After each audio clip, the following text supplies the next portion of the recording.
Hey, what's up, guys? I am a full-time reseller. Pick up things at yard sales, state sales, classifieds, anywhere, wherever I can make a buck. But I'm going to show you a little find I found recently. This is called a St. Croix fishing machine. Little extendable rod, uh, portable. They even got the bag to go with it. And the paperwork, supposedly this was made in 1976. It's pretty cool. Anyway, I gave it a test, and casts really nice. It reels really nice, but there's what they call a rangefinder switch right here.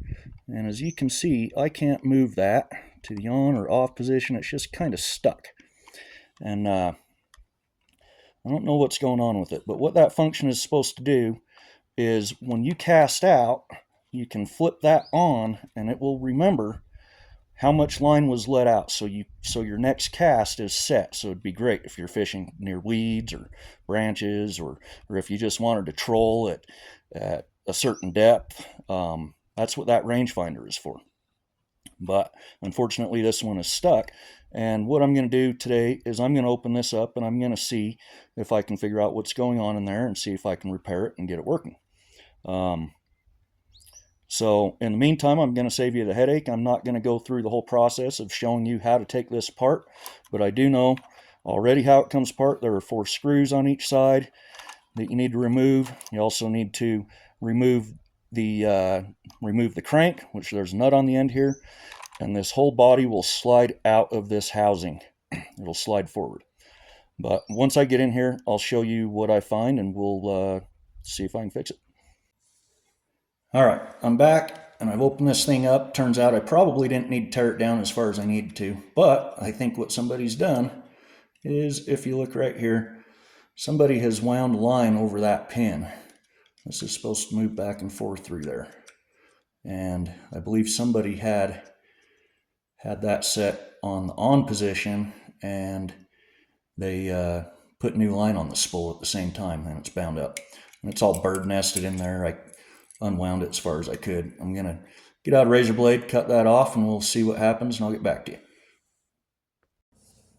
All right, here we are. I got all that line out of the spool, and if you see, there's a little hole in that spool that rod slides through. And that's all freed up. Should work just fine. Put all this back together and give it a run. Hey guys. Okay, I got it all back together. I'm going to kind of show you how this guy needs to work here. I've had a couple little issues with this thing because this line is very light that's on here. It feels like it's probably maybe 4-pound test, maybe even lighter than that. It's very light line. So when you push this rod forward, what happens is when you cast, you hit that button, you cast out, and you set this where you want it. You can see it moves now. Set that where you want it, and you reel back in. It reels that line over that rod. So when you cast out the next time, that line is going to hit that rod, and no more line can come out.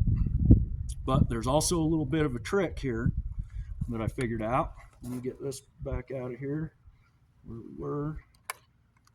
I'm going to turn that off. Show you a little bit of what you need to do to turn it off. I'll show you.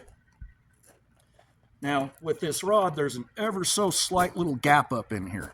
And every now and again when I cast, that line is actually crossing through that gap, and it causes a tangle inside there, so to say. So it won't cast out properly. And I've had to pull it apart, kind of fish it back out of there. But I'll show you how this works. Cast it out. I